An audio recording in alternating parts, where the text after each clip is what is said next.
Tarde a todas e a todos aqui presentes. Boa tarde, nossos desembargadores, meus eminentes pares, aqui é a Procuradora de Justiça, tem outro Procurador de Justiça aí, os senhores advogados.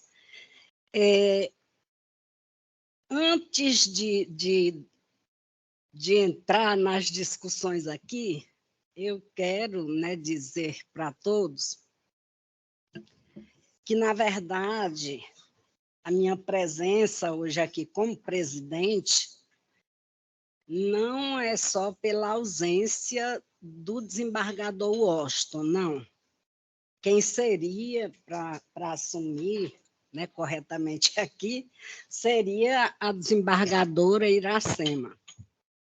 Então, me foi feita esta distinção pelos meus pares, certo? Como os senhores, a maioria sabe, eu já estou perto de sair, e eles me distinguiram com essa presidência dessa Câmara, que eu não quero me estender muito, porque senão eu me emociono e já viu a confusão. Eu me emociono, E eu só tenho que agradecer. Todos são meus amigos queridos aqui. Essa Câmara foi, assim, uma bênção que me foi dada. Eu estava em Macapá, quando esta criatura aqui liga para mim à noite, falando do que estava acontecendo e para eu pedir para vir. Então, foi um presente, doutor Miguel Ângelo.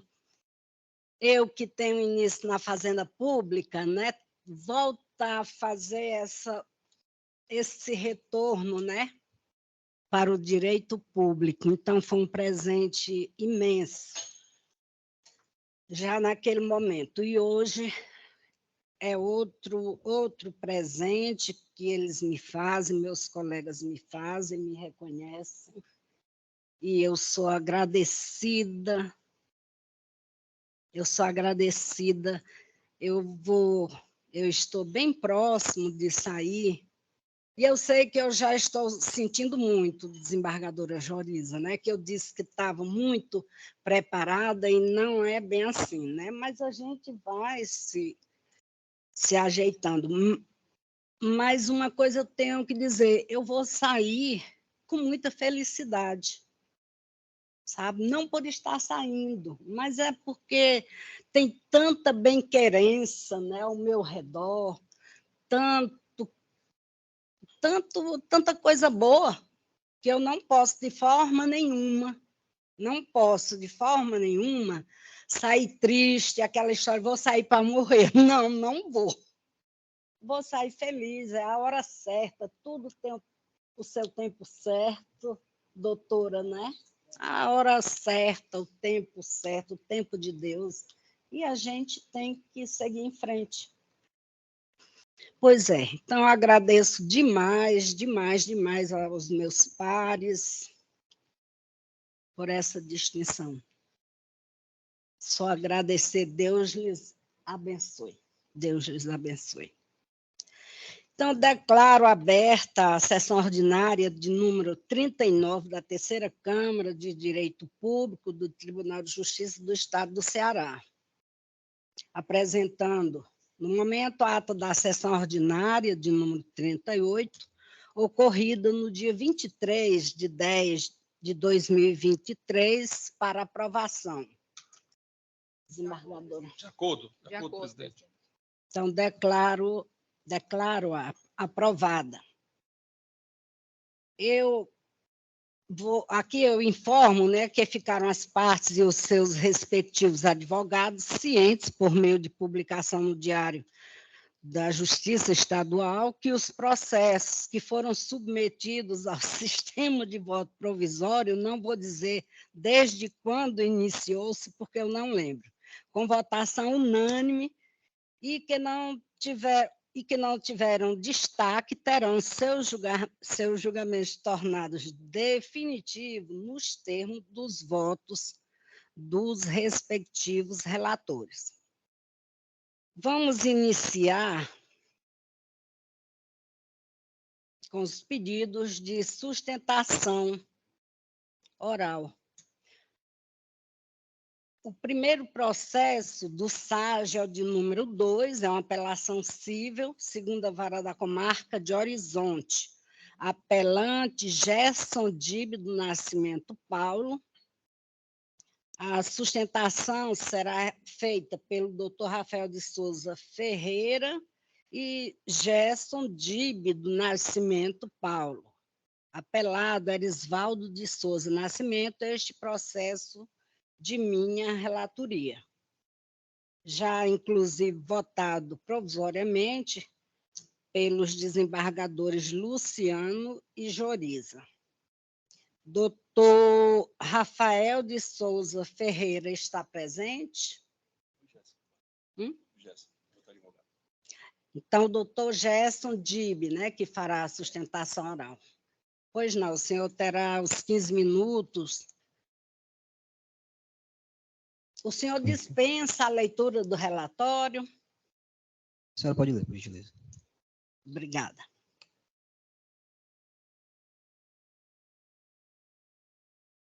Pode fazer sua sustentação, doutor. Gostaria de saudar a Honorable Câmara, regimental, todos na pessoa da excelentíssima senhora doutora, desembargadora, relatora, agora acabei de saber presidente, parabéns, Maria Vilauba Fasto Lopes, aos quais me dirijo a vossas excelências, e sou grato por merecer o tempo. Gostaria de passar aqui adiantando-me aos tópicos que eu irei tratar.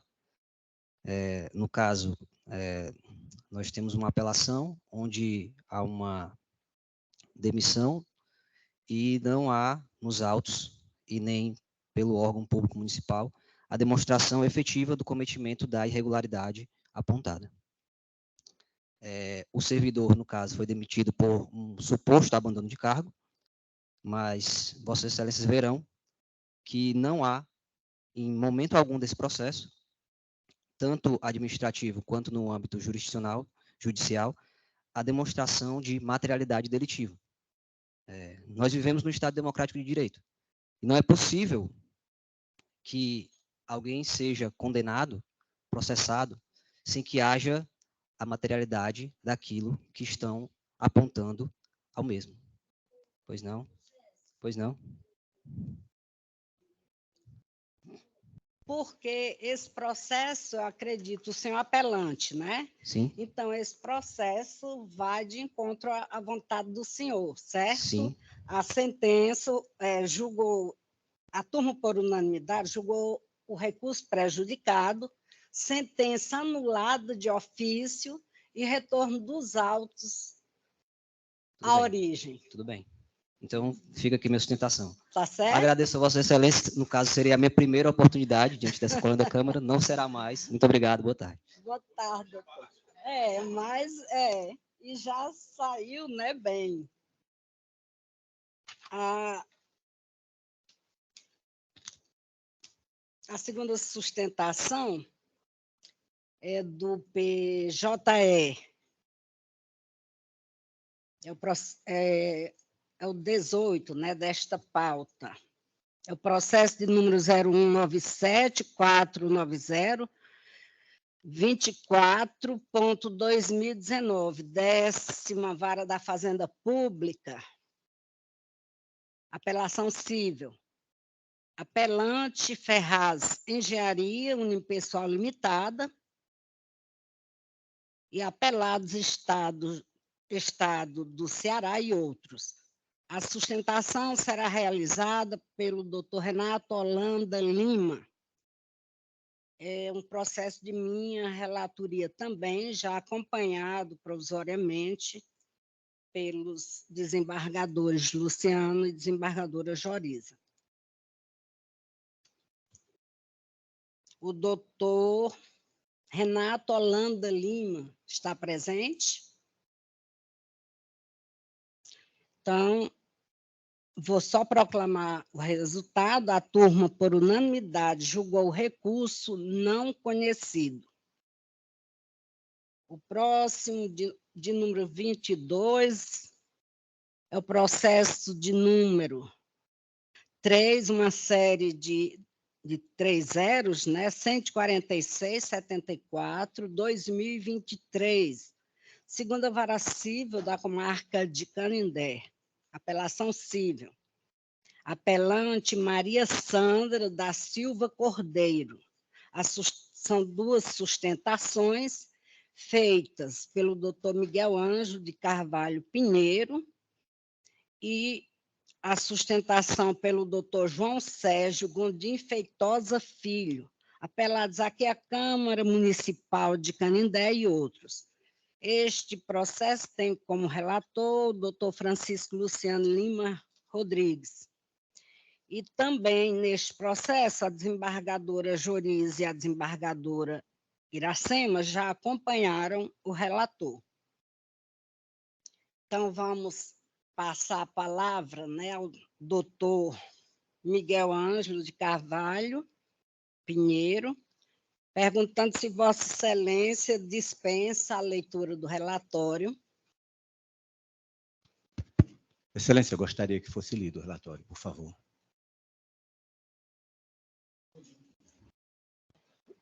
Pode. Trata-se de apelação civil interposta por Maria Sandra da Silva Cordeiro, em face de sentença proferida pelo juiz da segunda vara civil da comarca de Canindé.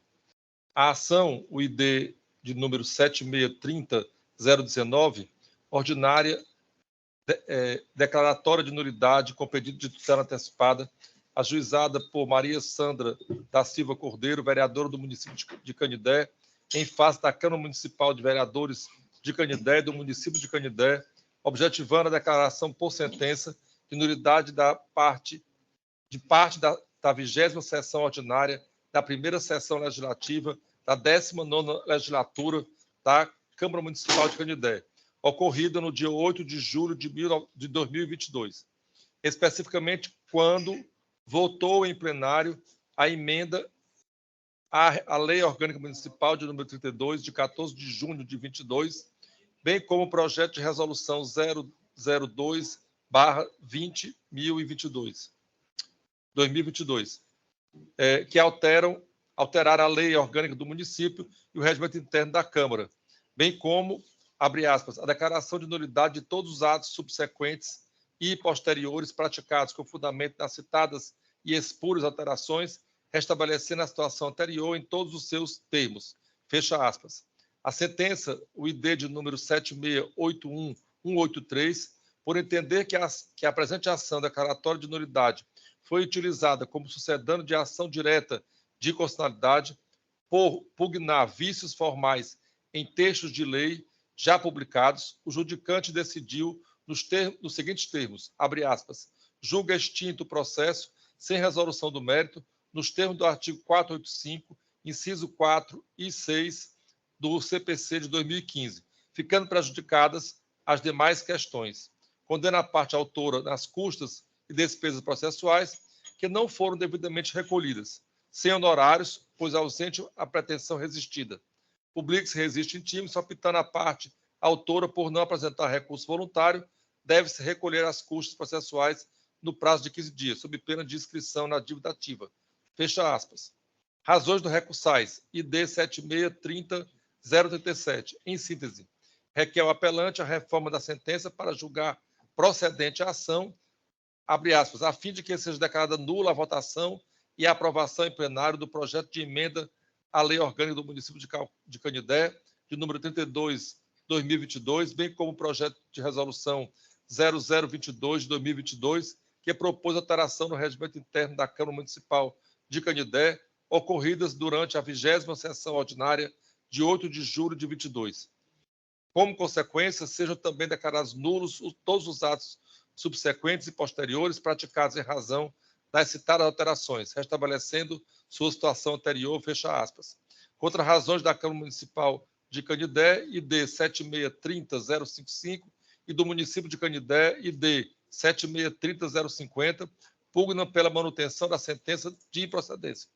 Parecer da Procuradoria-Geral de Justiça, ID 8115-486, opinou pelo conhecimento e desprovimento do recurso com a manutenção da sentença. É o relatório, senhora presidente. Obrigada, senhor desembargador. Com a palavra, doutor Miguel Ângelo, pelo prazo regimental de 15 minutos. Obrigado, Excelência. Eu quero iniciar saudando Vossa Excelência como presidente dessa Egrégia Câmara, doutora Vilauba, Maria Vilauba Fausto Lopes, com quem eu tive a honra de trabalhar na Fazenda Pública e com quem eu aprendi bastante. Quero saudar o professor doutor Luciano Rodrigues, relator deste processo, desembargadora Iracema, presidente desse tribunal, por uma vez, membro do Conselho Nacional de Justiça, procuradora-geral de Justiça, minha colega durante um tempo longo, não é? Exatamente, a quem eu tenho um carinho imenso. Quero saudar a desembargadora Joriza, muito feliz em vê-la aqui, desembargadora Joriza Magalhães Pinheiro, a quem eu conheci ainda bem jovenzinho, em 92, nós dois fazendo o curso de mestrado no UFC e o concurso para promotor. Vossa Excelência entrou, né? Foi promotora por um período, depois escolheu a magistratura e tem feito um excelente trabalho na magistratura durante o período que esteve na Fazenda Pública, assim como o desembargador Luciano, assim como a desembargadora Vilauba. Quero saudar minha querida, dileta amiga Edneia, minha colega de colégio de procurador de justiça. Quero saudar o senhor secretário. Muito obrigado por seu elegante atendimento ao meu pedido, que assim eu fiz. Saudar meus colegas todos que estão aqui presentes e digo a vossas excelências o motivo pelo qual eu pedi a leitura do relatório. Porque o relatório do desembargador Luciano Rodrigues é cirúrgico. Ele diz exatamente o que existe nos autos, desde o início ao fim. E aqui eu vou direto ao ponto. A sessão número 20, sessão ordinária número 20, da Câmara Municipal dos Vereadores de Canindé, que ocorre às sessões ordinárias a cada sexta-feira, durante o seu trâmite, em um determinado momento de seu trâmite, a presidente da Câmara dos Vereadores decidiu colocar matéria absolutamente estranha a processo legislativo.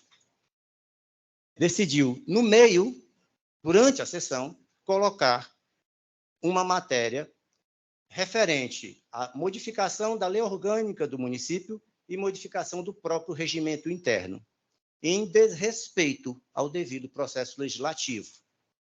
Este é o ponto. Então, quando a matéria veio a apreciação do escritório, veio para se verificar se existia alguma espécie de remédio de natureza processual onde pudesse, baseado no princípio fundamental do direito à resistência, esculpido no inciso 35, artigo 5º da Constituição, e agora também no artigo 2º do Código de Processo Civil. Baseado, e aqui eu falo, Excelência, em razão pública de John Rawls, de uma cidadania ativa, originária, e uma cidadania que tem, para além da participação de votar e ser votado, participar também dos formatos da democracia, como quis Aristóteles, quando falou da justiça legal, da justiça distributiva e da equidade. E ele dizia que a justiça legal, Aristóteles dizia, é aquela que é feita virtuosamente, porque são virtuosos os membros do legislativo grego. Este era o pressuposto que está em Ética Nicômaco, no livro 5, 400 anos antes de Cristo. Então, portanto, observou-se que havia um erro formal, porque, senhores desembargadores, o erro formal gerava uma nulidade, senhora Procuradora-Geral, Procuradora de Justiça, me desculpe, porque havia discrepado do próprio regimento interno, da resolução que estabelece o regimento interno, que diz que a matéria, para ser discutida em modificação legislativa, precisa ser em sessão extraordinária com o fim específico, chamamento para o fim específico, e outra matéria não seria discutida. Isso é regra de todos os órgãos turmários, não somente da Câmara Municipal de Canindé. Isso não é nem novo, nem inédito, é comum a todos os órgãos turmários. As matérias discutidas em sessões extraordinárias, somente ela é discutida. E a modificação da legislação só pode ocorrer em votação de 2 turnos, com interstício de dias específicos, debate e discussão em 2 turnos, com interstício específico. Então, vem seguindo a sessão ordinária e diversas deliberações, e quando chega pelo meio, salvo engano, no item 7 da pauta, a presidente apresenta dois projetos de modificação de legislação. O projeto de modificação da lei orgânica do município de Canindé e o projeto de modificação do próprio regimento interno, no bojo e no trâmite, no decorrer da sessão ordinária. Por isso, o pedido final, o pedido, desde o início, foi, primeiro, a matéria aqui não se discute o conteúdo. O conteúdo não pode ser discutido, porque isso fere o princípio da separação dos poderes do artigo 2º da Constituição. Não há de se discutir conteúdo. Há de se discutir, sim, um vício de nulidade, porque atropelou-se o devido processo legislativo. A questão do que consta no texto legal que foi aprovado, tanto da resolução quanto da lei orgânica do município, a apelante pouquíssimo importa. A ela importa, sim, que se tivesse sido respeitado o trâmite, se tivesse sido a matéria posta conforme o próprio regimento interno assim o diz, o próprio regimento interno. Então, a presidente da Câmara dos Vereadores de Canindé desrespeitou o próprio regimento interno e a própria lei orgânica, que as duas dizem a mesmíssima coisa, que são apenas repetições, reverberações da Constituição Estadual e da Constituição Federal. Por quê? As matérias precisam ser discutidas de forma diferente, em sessões extraordinárias e não em sessões ordinárias. Por isso, o pedido é apenas daquele excerto, apenas do recorte, do momento em que foi votado. Não se pede a nulidade da sessão. Seria uma estultícia por demais abrangente ou uma ingenuidade grande demais. A sessão é rígida, desembargador Iracema. Tudo que foi ali debatido foi rígido. Diversas deliberações, pedidos e uma multidão de coisas que decorreram. A sessão levou mais de 5 horas para chegar a seu fim. O que se pede apenas, o que se discute desde o começo, é buscar, através de uma ação ordinária, e não poderia ser de outra forma, não caberia controle de constitucionalidade em regra de resolução, não cabe em regra controle de constitucionalidade de resolução. E cabe, desde quando seja resolução original e primária, desde que a matéria seja discutida o bojo do texto da resolução. Precedentes do STF, ministra Rosa Weber, ministro Celso de Mello, ministro Marco Aurélio, todos eles têm o mesmo posicionamento. Em razão da modificação da emenda constitucional número 393, que incluiu atos normativos, e quando falou de atos normativos, a emenda 45 incluiu decretos, medida provisória e resoluções, porque aí nós tínhamos o quê? Na emenda 45? A criação do Conselho Nacional de Justiça. O Conselho Nacional de Justiça foi criado a partir de uma resolução.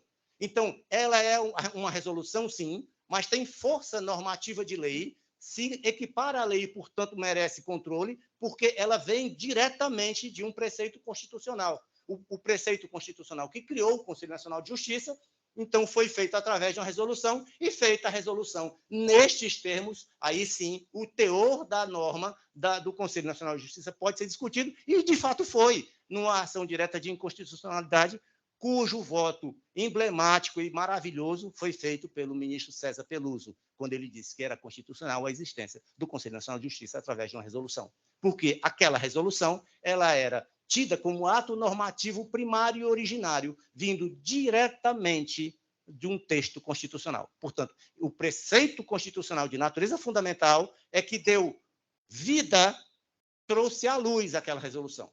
Diferente de uma resolução de regramento interno de órgãos turmários, como acontece com o caso que aqui apresento. Então, não se discute o teor da norma. Se discute desde o começo a forma como esta norma nasceu, o seu nascedouro. O seu nascedouro foi desrespeitado. Existe um processo legislativo a ser respeitado, rígido, porque a Constituição Federal é rígida e o princípio da legalidade a todos submete. A todos submete. Então, não se pode pensar na possibilidade de uma comarca como Canindé, por onde o desembargador Vilauba, inclusive, passou, respondendo por lá. Quando eu fui promotor na cidade, ela passou por lá, respondendo por lá, quando eu era juiz em Tauá, de entender que a presidente pode, de qualquer maneira, fazer uma modificação na lei orgânica e no regimento interno. Aqui pouco importa o que consta no texto. De qualquer maneira, não é possível. Este foi o pensamento desde o início. Por isto, uma ação ordinária era o único meio do direito de resistência de trazer ao Poder Judiciário uma reanálise do que foi feito dentro da Câmara dos Vereadores de Canindé, quando no bojo, eu preciso repetir, porque para mim é assim muito, muito basilar, no bojo de uma sessão ordinária, durante uma sessão ordinária. Ah, sim, a propósito, tem aqui, agora vamos botar em pauta e em votação uma mudança na lei orgânica e uma mudança no regimento interno. Que maravilha. E a primeira secretária, que é a autora, que detém dupla legitimidade, primeiro porque ela é que lê a pauta, conforme o regimento interno, ela é responsável por ler a pauta e nem ela sabia de ter sido apresentado. Foi apresentado diretamente, atropelando, inclusive, a própria mesa diretora e as prerrogativas da mesa diretora. Ela tem legitimidade porque primeira secretária e vereadora, e tem legitimidade em razão da razão pública esculpida no parágrafo único do artigo 1º da Constituição, porque são todos mandatários. E a Constituição Federal deixa muito claro de que a cidadania ela deve ser exercida em sua plenitude, inclusive quando se busca o Estado juiz para que se analise o que se pensa ser uma lesão ou uma ameaça ao direito. Então, nós temos aqui uma situação de uma incongruência formal estranha, senhora procuradora, porque nós temos aqui uma situação de uma parlamentar experiente, presidente da Câmara dos Vereadores, que joga no meio de uma sessão ordinária pauta de matéria estranha à sessão ordinária, que deveria ser feito por sessão extraordinária em razão da resolução do regimento interno, que é de 1990. Então, há a possibilidade de fazer controle de constitucionalidade de uma resolução neste caso? Não. Os precedentes que foram analisados do Supremo Tribunal Federal sobre essa matéria, todos eles são contrários. É impossível haver controle de constitucionalidade, tanto que todas as expressões são controle de constitucionalidade. Por quê? Porque só surgiu a partir da emenda constitucional número 3. E, então, a única forma era uma ação ordinária que fizesse trazer ao juízo de segundo grau uma análise, porque no primeiro despacho da juíza, ela já emitiu um juízo de prelibação, um pré-valor, e já antecipou-se dizendo que aquilo era escamoteado, um controle de constitucionalidade. Mesmo antes de estabelecer a jurisdição, mesmo antes de estabelecer o contraditório, ela decidiu, já acenara dizendo que a apelante não tinha competência nem legitimidade ativa para a matéria. E determinou que ela justificasse sua competência. Aquilo ao escritório causou um susto. Espera, a competência é plena. 1 minuto? Coisa boa. Então, o que se pede aqui é tão somente que esta matéria seja vista como ela merece ser vista. Por isso, há um duplo pedido. O primeiro pedido: não poderia se encerrar o processo de uma forma tão precipitada e tão prematura, sem sequer estabelecer o contraditório. O segundo pedido é que seja decretada a nulidade da parte da sessão que votou a modificação na lei orgânica e a modificação na resolução, porque contrariou o próprio regimento interno e desrespeitou o devido processo legislativo. E eu encerro. Muito obrigado. Muito feliz por encontrar Vossas Excelências. Uma honra. Nos encontraremos muitas vezes. Meus colegas, muito obrigado. Boa tarde a todos. Boa tarde. Agora, representando... Senhora... sim. Sim. Tá. Ok. Tem outro, né? Porque tem outro. Tá. Ele representa a Câmara Municipal, né, de Canindé e outros. É o doutor João Sérgio Gondim Feitosa Filho. Doutor, o senhor dispensa a leitura do relatório? Sim, Excelência. Obrigada. Tranquilo? Então, Vossa Excelência com a palavra, pelo prazo regimental de 15 minutos. Obrigado, Excelência. Senhora desembargadora Maria Vilauba Fausto Lopes, parabenizando merecidamente a senhora presidindo essa sessão. Excelentíssima desembargadora Joriza Magalhães Pinheiro, aproveitando para parabenizar a senhora pela ascensão ao cargo de desembargadora, agora muito merecido, doutora. Excelentíssimo desembargador Francisco Luciano Lima Rodrigues, relator desse processo. Doutora desembargadora Maria Iracema Martins Vale, ex-presidente desta casa. Desembargador Washington não está aqui presente, ex-presidente também. Excelentíssima senhora procuradora Edneia Teixeira, que representando o Ministério Público. Doutor Davi, sempre nos recebe muito bem, secretário desta casa. Meus colegas advogados aqui, na pessoa do doutor Miguel Ângelo, procurador da República. É a primeira vez que sustento perante essa Câmara, uma Câmara que tem 2 ex-presidentes, e agora, do lado oposto, um ex-procurador da República, né? Então, uma tarefa salutar. Justiça. Tarefa salutar, mas o doutor Miguel trouxe na sustentação dele, num tom professoral, que sempre no âmbito da sua carreira ele foi característico, mas pedirei venhas para discordar do mesmo aqui.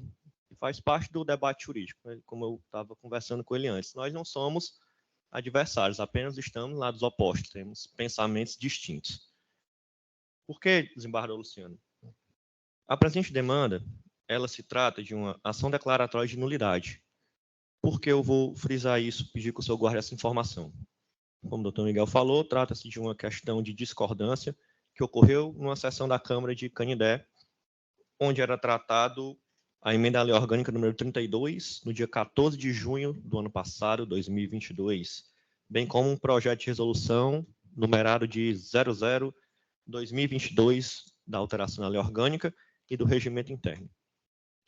No transcurso processual, a excelentíssima doutora Tássia, juíza de Canindé, ela extinguiu o processo sem resolução do mérito e condenou a parte autora ao pagamento das custas processuais.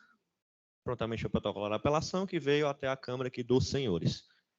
E, na nossa visão, na visão da Câmara, a doutora Tássia ela foi cirúrgica na sentença ao antecipar uma conclusão a uma discussão que ela seria legítima se ela estivesse na via adequada, na nossa opinião.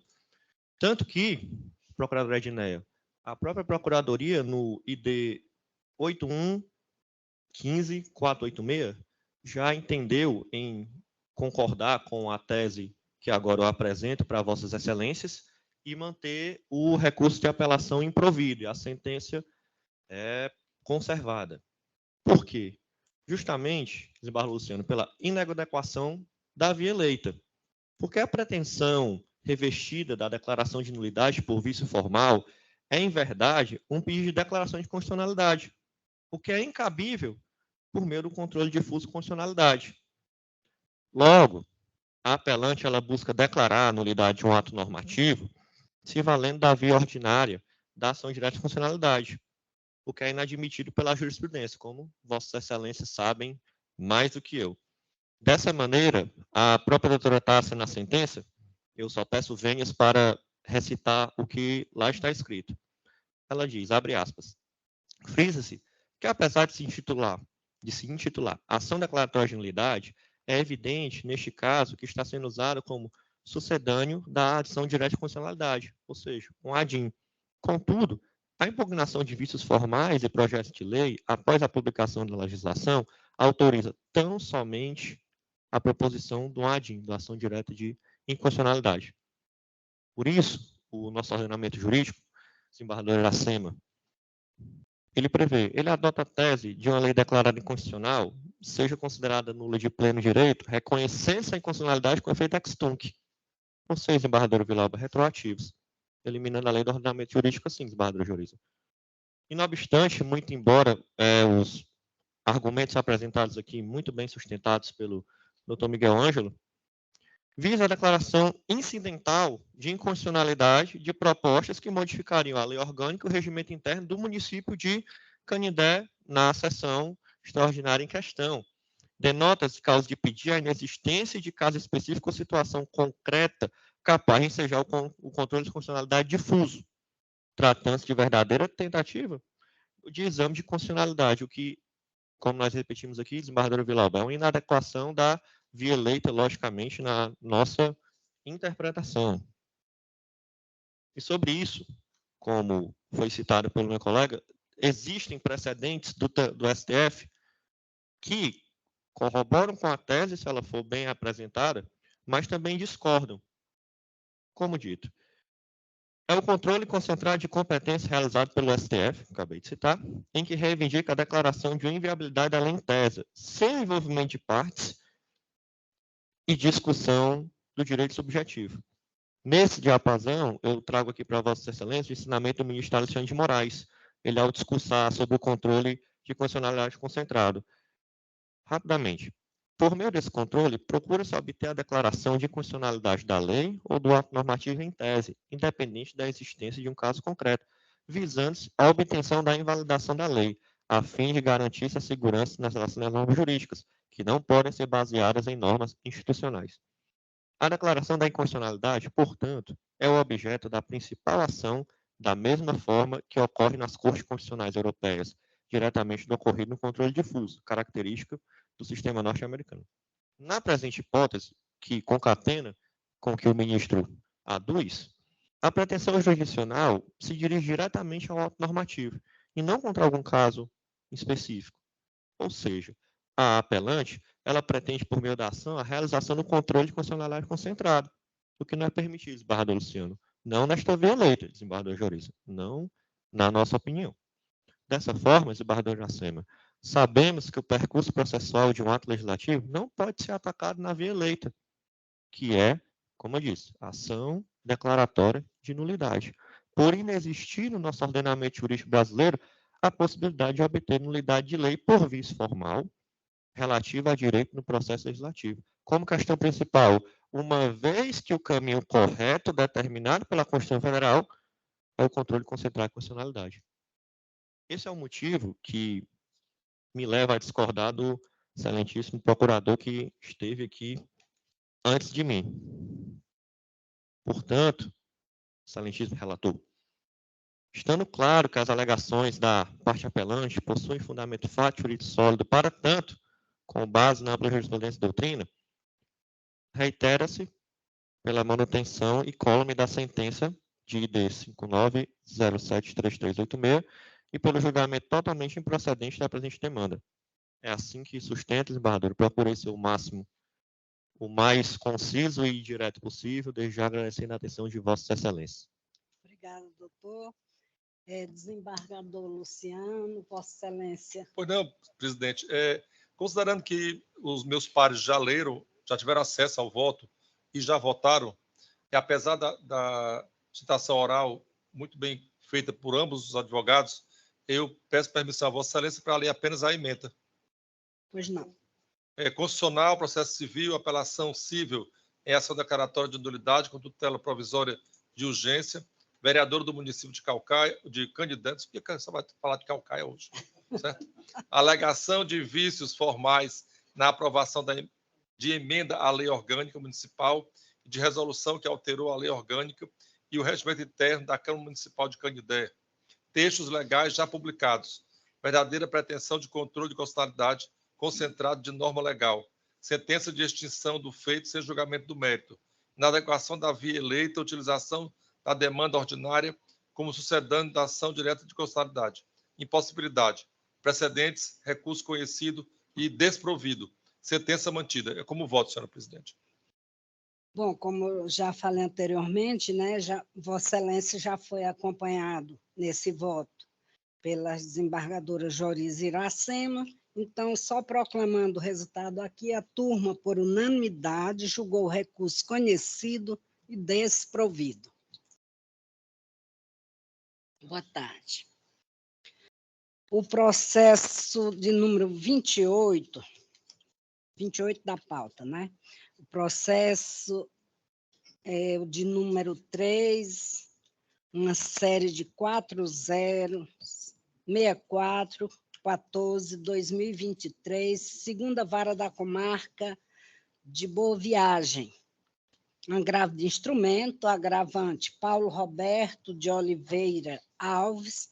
A sustentação será feita pelo doutor Maicon Cavalcante Chaves, agravados Estado do Ceará e outros. Relator o desembargador Francisco Luciano Lima Rodrigues, já acompanhado provisoriamente pelas desembargadoras Joriza e Iracema. Então, doutor Paulo Roberto de Oliveira Alves, é o doutor Maicon Cavalcante Chaves.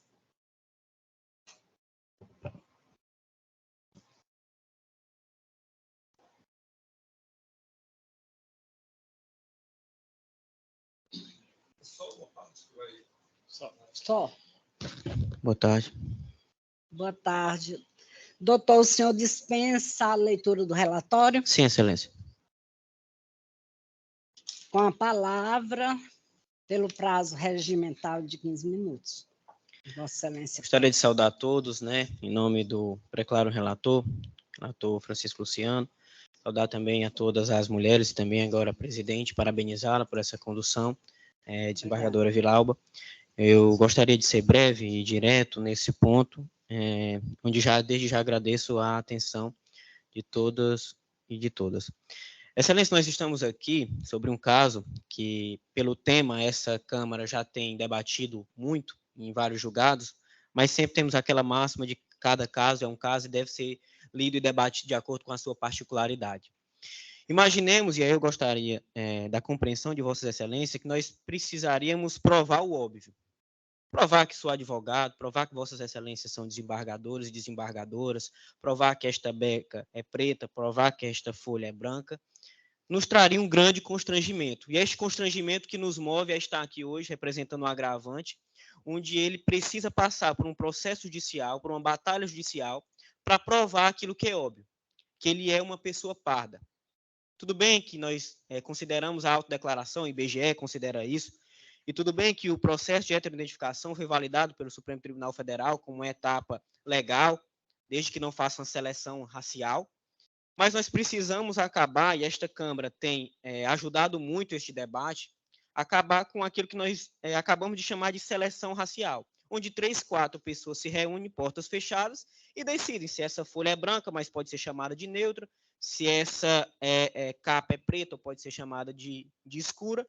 Nós precisamos acabar com esse subjetivismo nessas ações.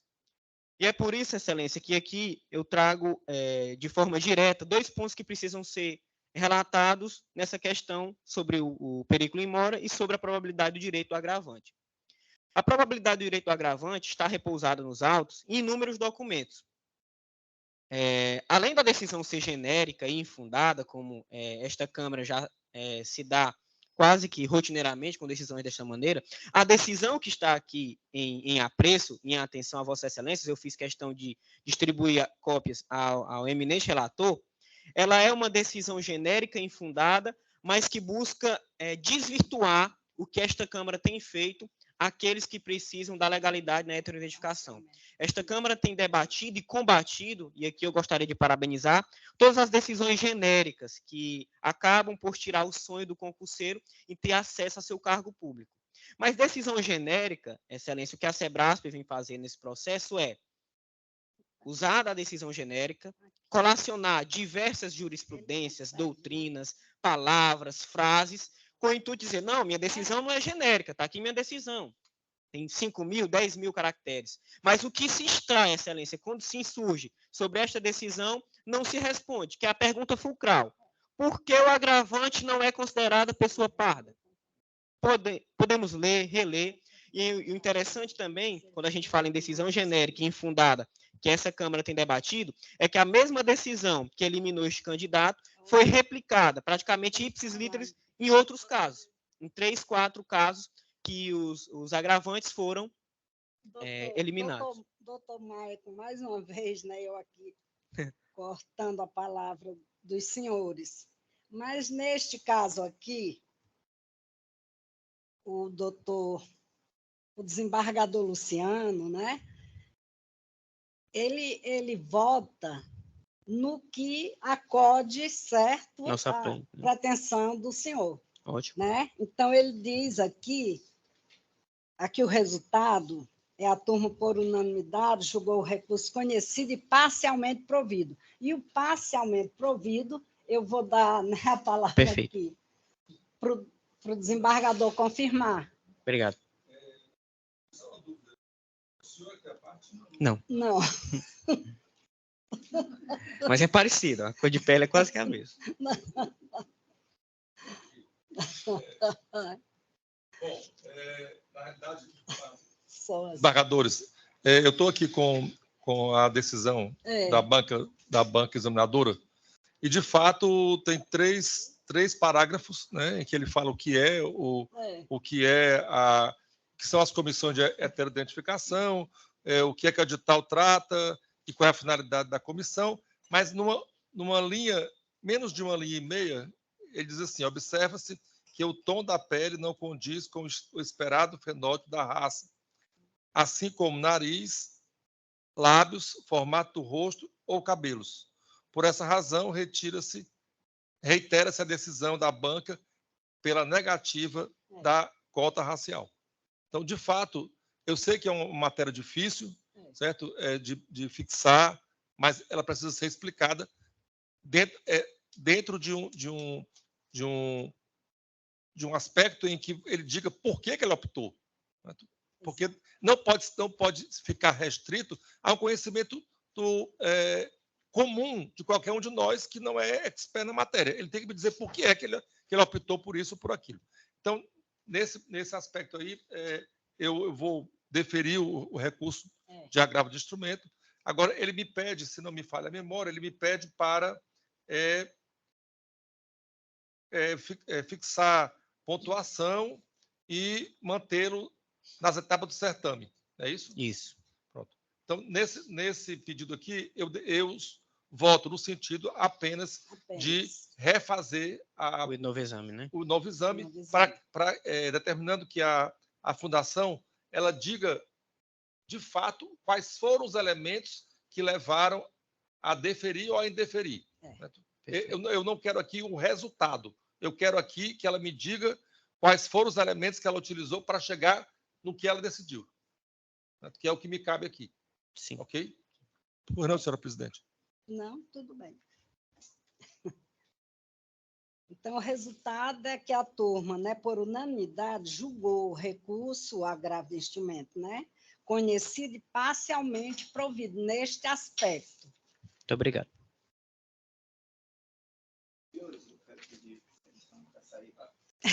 Um abraço.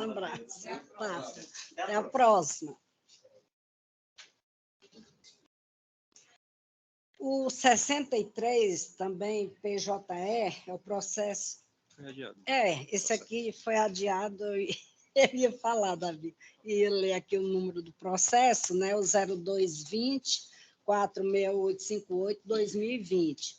7ª Vara da Fazenda Pública de Fortaleza. Adiado esse processo a pedido da relatora. O 68 é o processo de número, né, uma série de 30348963-2018, Vara Única da Comarca de Coreaú. É uma apelação civil, apelante José Everton, né? Everton Cunha Ximenes. A sustentação será feita pelo doutor Jumário Gomes de Medeiros Júnior, apelado do Estado do Ceará. A relatoria da nossa eminente desembargadora Joriza Magalhães Pinheiro, já acompanhada pela desembargadora Iracema e por mim. É o doutor Gilmário Gomes de Medeiros Júnior. Não está presente, né? Ia fazer virtual, não apareceu. Tudo bem. Então, o resultado, a turma, por unanimidade, julgou o recurso conhecido e desprovido. Aqui a gente...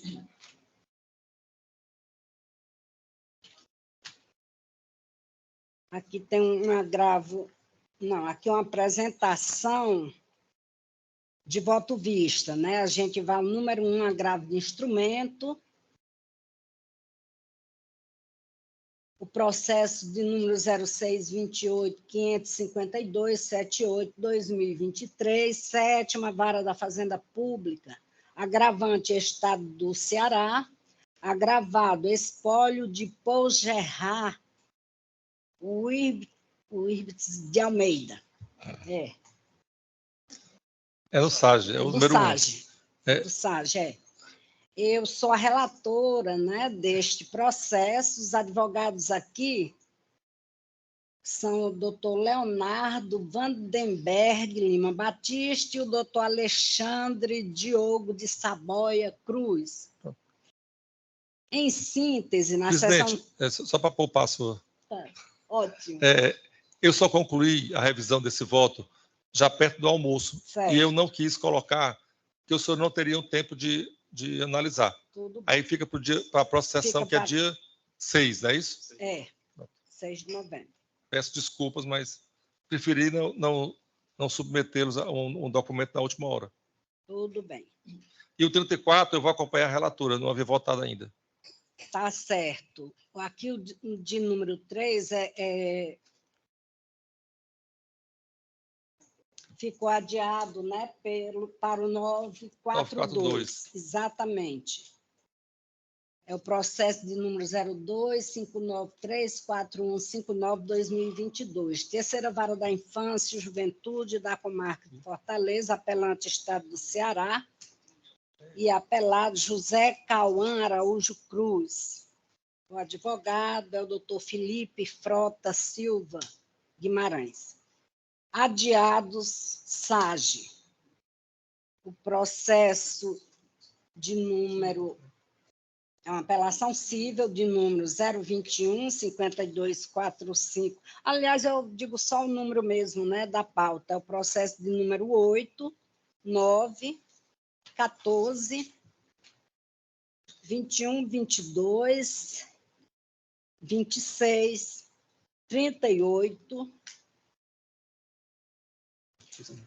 adiados do PJE, de número 2, 3, 4, 5, 6, 7, 44, 47, 48.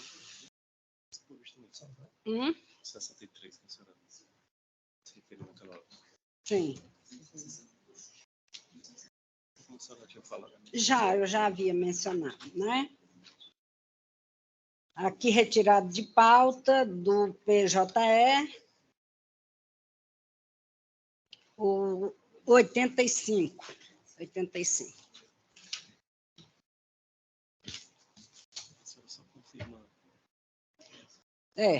Confirmando aqui se Vossas Excelências mantêm, né, os votos já. Mantém o presidente. Os votos. Confirmo também. Confirmo também. Então, encerrada, né, esta sessão. Muito obrigada a todos. Dá uma palavrinha para o Ministério Público. Com certeza. Eu quero dizer a todos que já trabalhei com a desembargadora presidente, que foi uma honra. E parabenizo pela maestria com que presidiu essa Câmara hoje. Estou muito honrada de ter o privilégio de estar hoje nesse dia. Muito Parabéns. Obrigada. A gente se conhece desde Maranguape. Né? Aprendi muito com a desembargadora. Que é isso. A gente trabalhou muito. Muito. Nós todos, presidente, estamos muito felizes aqui com a sua presença e com a sua presidência. Muito obrigada a vocês. Eu acho que eu fui a pessoa mais presidida por Vossa Excelência dessa Câmara. Eu já fui presidido da Câmara de Direito Privado, aqui. Eu fui o mais presidido pela senhora aqui. Olha, ele faz anos que eu tiro a presidente do sério, né? A presidente quer rir. Oh, meu Deus. Muito obrigada a todos. Boa tarde. Boa tarde.